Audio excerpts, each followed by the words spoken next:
চীনা হাঁহ কিমান টকাৰ বিকিলা এবাৰ? ২৭,০০০। ২৭,০০০ টকা এই বিহু আগে পিছে। আৰু গাহৰি এবাৰ সেই 2,73,000। শুভেচ্ছা থাকিলে।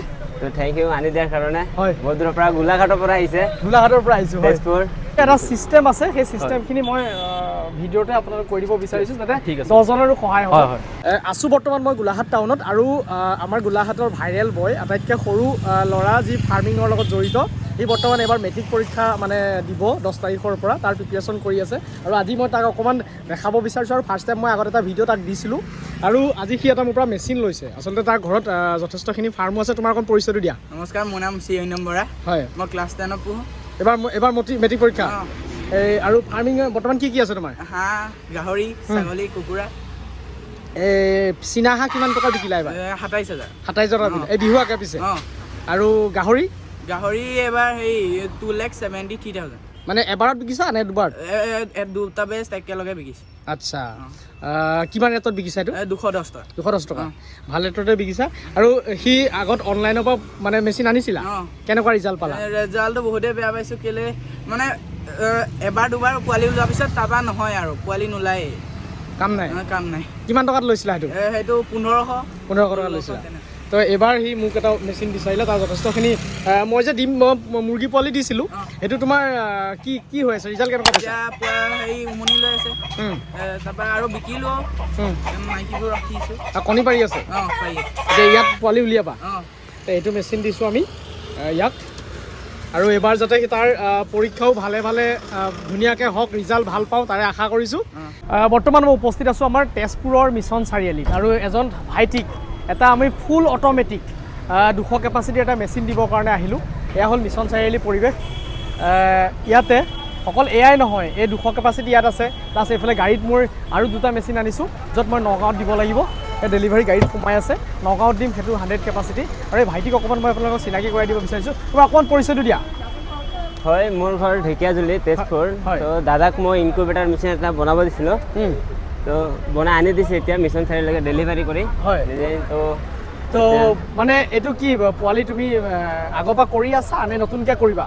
আগৰ পৰা এনেই মুৰ্গীৰ ফাৰ্ম আছে মোৰ, কিনি আনি সৰু পোৱালি ডাঙৰ কৰি হেৰি কৰোঁ মানে। আচ্ছা, এতিয়া নিজে এইটো হেৰি কৰিম মানে, প্ৰডাকশ্যন কৰিম দিন দি পেলাই। হয়, সেইটো কাৰণে আপোনাক দিলোঁ আৰু অৰ্ডাৰটো। হয়, গতিকে যেনেধৰণে কথা দিছিলোঁ আচলতে তেনেধৰণে আহিছোঁনে? আহিছে।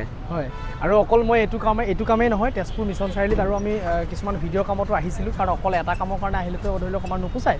গতিকে সকলোখিনি মিলাই মেলি আজি বৰ্তমান তেজপুৰ মিছন চাৰিআলিত এনেধৰণে উপস্থিত আছোঁ। গতিকে শুভেচ্ছা থাকিলে। তো থেংক ইউ আনি দিয়াৰ কাৰণে। হয়, বহুত দূৰৰ পৰা গোলাঘাটৰ পৰা আহিছে। তেজপুৰ।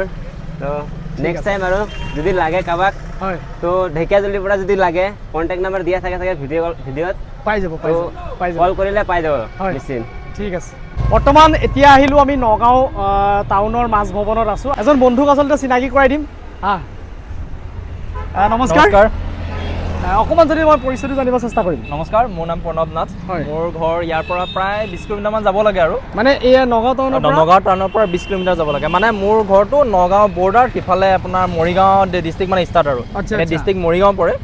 তো মানে সেইটো হৈ গ'ল। আৰু এতিয়া মোৰ ভিডিঅ' মানে কেতিয়াৰ পৰা চাই থকা হৈছে? আপোনাৰ ভিডিঅ'টো প্ৰায় আপোনাৰ 1 বছৰ বেছি হৈ গ'ল, 1-1.5 বছৰটো হৈ গ'ল আপোনাৰ ভিডিঅ' চাই থকা। আপুনি যেতিয়া হেৰি যে আপোনাৰ যিটো ফাৰ্ম ঘৰ যিটো মানে বাউণ্ডেৰী যে মাৰা নাছিলে, বাউণ্ডেৰী মাৰাৰ পৰা ধৰি মেলি মানে প্ৰায়খিনি ভিডিঅ' আপোনাৰ চোৱা হৈ গৈছে গোটেইখিনি। তেনেকে আপোনাৰ ভিডিঅ' যে চাইছোঁ, আপোনাৰ নেট যে মাৰিছে, সেই নেটৰ আলম লৈ পেলাই মানে মই নেটৰ ব্যৱস্থা কৰিছোঁ। তেনেকে সেইটো আপোনাৰ পৰা চাই মেলিয়ে তেনেকে কি কৰিব পাৰি। ফাৰ্ম ঘৰত কৰি থকা হৈছে? ফাৰ্ম ঘৰতে কৰি থকা হৈছে। কি আছে বৰ্তমান? মুৰ্গী আছে, তাৰপিছত হাঁহো আছে, অলপ ডাঙৰ আছে, কণী পৰা অলপ ডাঙৰ আছে। তাৰপিছতে পোৱালি অলপ আনিছিলোঁ, সেই পোৱালি প্ৰায় 2 মাহ হ'ব আৰু। মানে নেক্সট মান্থত 13 তাৰিখে 2 মাহ কমপ্লিট হৈ যাব। আৰু এতিয়া এটা সৰুকৈ মানে মেচিন লৈ পেলাই 100 কেপাচিটি এটা মেচিন লৈ পেলাই জাষ্ট ঘৰৰ সেই মানে দিনখিনিৰ পৰা পোৱালি প্ৰডাকশ্যন কৰি ঘৰতে পালন কৰি পেলাই ফাৰ্মখন অকণমান ডাঙৰ কৰা মানে পৰিকল্পনা এটা কৰিছোঁ আৰু। কিমান দূৰ সফলতা হ'ব পাৰোঁ নাজানো আৰু, চেষ্টা এটা কৰিছোঁ তেনেকৈ। নিশ্চয় সফল হ'ব, খালি সম্পূৰ্ণ মানে বৈজ্ঞানিক চিষ্টেমত গোটেইখিনি কাম কৰিব লাগিব। ভেকচিনেশ্যনৰ গোটেই প্ৰক্ৰিয়াটো 100% কৰিব লাগিব। তেতিয়াই ফাৰ্মত মানে ছাকচেছ হোৱা যায় হয়। আৰু এইটো হ'ল এটা মেচিন হয়। ইয়াৰ ভিতৰতে আমি গোটেইখিনি বস্তু মানে বনাই দিয়া হৈছে গোটেইখিনি এতিয়া এটা ছিষ্টেম আছে সেই ছিষ্টেমখিনি মই ভিডিঅ'তে আপোনালোকক কৈ দিব বিচাৰিছোঁ যাতে ঠিক আছে। 10জনৰো সহায় হয়, হয় হয়।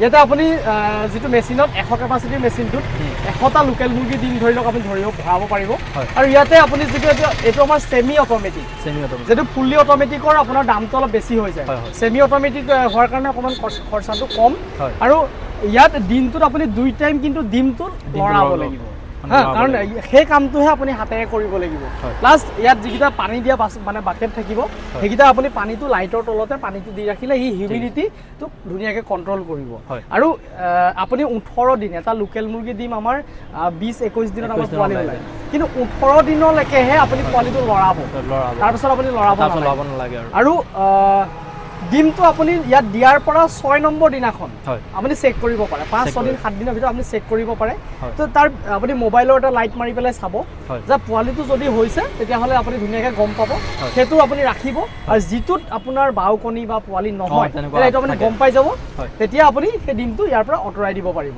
সেই ছিষ্টেমটো আপুনি 5-6 দিনত আপুনি কৰিব পাৰিব আৰু যিটো আপুনি ডিম সেই ডিমটো আপুনি বহুত পুৰণা ডিম আপুনি নাৰাখিব যাতে আপুনি 10 দিন বা 15 দিন বা 7-8 দিনৰ যদি ডিম ৰাখে তেতিয়াহ'লে আপুনি ছাকচেছ নহ'ব মানে তাৰ ভিতৰত এটা জিন্দা কোষ থাকে সেই কোষটো ডিমত মৰি যায় গৰম টেম্পাৰেচাৰ পালে বা আবদ্ধ বৈয়ামত যদি আপুনি ৰাখে গতিকে সেই বস্তুটো মানে নকৰি যাতে আপুনি ডিমটো ফ্ৰেছ আনি পেলাই ঠাণ্ডা জেগাত ধৰি লওক আপোনাৰ এতিয়াতো গৰম দিন আহি গৈছে গৰম দিনতো আপোনাৰ মেক্সিমাম মানে কেইদিনলৈকে আপুনি ৰাখিব পৰা যায় ৰখাৰ চিষ্টেমটো আপোনাৰ আপুনি যাতে ঠাণ্ডা জেগাত ৰাখিব সেইবুলি ফ্ৰিজত নহয় বুজি পাইছেনে নৰ্মেল এটা ঠাণ্ডা জেগাত আপুনি ৰাখিব লাগিব আবদ্ধ মানে খোলা চিষ্টেমত যাতে আপুনি বৈয়াম চৈয়ামত নহয় কেৰি বেগত ভৰাই আপুনি তো হেচিং ডিমটো নহ'লে আপোনাৰ বেয়া হৈ যাব সেইখিনি প্ৰচেছ কৰি পেলাই আপুনি কামখিনি কৰক এইটো আপুনি কাৰেণ্টত দি ৰাখক জাষ্ট 2 ঘণ্টা 3 ঘণ্টালৈকে ইমান প্ৰব্লেম নাই তাৰ পাছতো যদি আপোনাৰ কাৰেণ্ট নাথাকে তেতিয়াহ'লে অকণমান দিগদাৰ দিব পাৰে গতিকে সেইটো চিষ্টেমতে কৰক আৰু বাকী আমি যিমান পাৰোঁ মেচিনটোত আপুনি টেকনিকেলি কৰি দিব বিচাৰিছোঁ আৰু এটা কথা যদি কিবা ডিফেক্ট হয় চাওক আমি এইটো মেচিনহে আমিতো মানুহ নকওঁ মানে মানুহ ভৰাই দিয়া নাই এটা মানুহে আজিকালি ভৰসা নাই গতিকে মেচিনৰ যদি কিবা ইনকেছ কিবা ঘটনা হয় বা কাৰেণ্ট চাৰ্কিট গুচি গৈছে কিবা হৈ গৈছে তো আমি ৰিপেয়াৰিঙৰ ব্যৱস্থাটো আমি মানে কৰি দিম খালি তাতে যিকেইটা বস্তু লাগিব সেই বস্তুকেইটা আপুনি ধৰি লওক ঠিক আছে মানে কৰিব লাগিব বা আপুনি ইয়াৰ পৰা পঠাই দিব লাগিব কাৰণ মই ইয়াত মেচিনটো আহি আকৌ বনাবহি নোৱাৰোঁ সেইখিনি আপুনি অকণমান চেক্ৰিফাইচ কৰিব লাগিব তেতিয়াই ব্যৱসায়টো চলিব গতিকে সেইটোৱে মানে আপোনাৰ পৰা সেইখিনিকে কথা মানে জানিবৰ কাৰণে মানে সেই গোটেই বস্তুখিনি আপোনাৰ পৰা মানে এতিয়া লগ পালোঁ ভাল হ'ল আপোনাৰ গোটেই কথাখিনি জানিব পাৰিলোঁ এতিয়া ভাল লাগিলে সেইটো তো শুভেচ্ছা থাকিলে ধন্যবাদ আগবাঢ়ি যাওক তাৰে কামনা কৰিছোঁ ঠিক আছে বাৰু আৰু এটা মেচিন মই নগাঁও টাউনৰ পৰাই ৰহালে পঠাই দিছোঁ ডাইৰেক্ট মই নিজে ৰহালে যোৱা নাই আৰু এনেকুৱা ধৰণৰ মেচিন যদি আপোনালোককো দৰকাৰ হৈ আছে মোৰ ফোন নকৰিব ডাইৰেক্ট নাম্বাৰত হোৱাটছএপ কৰিব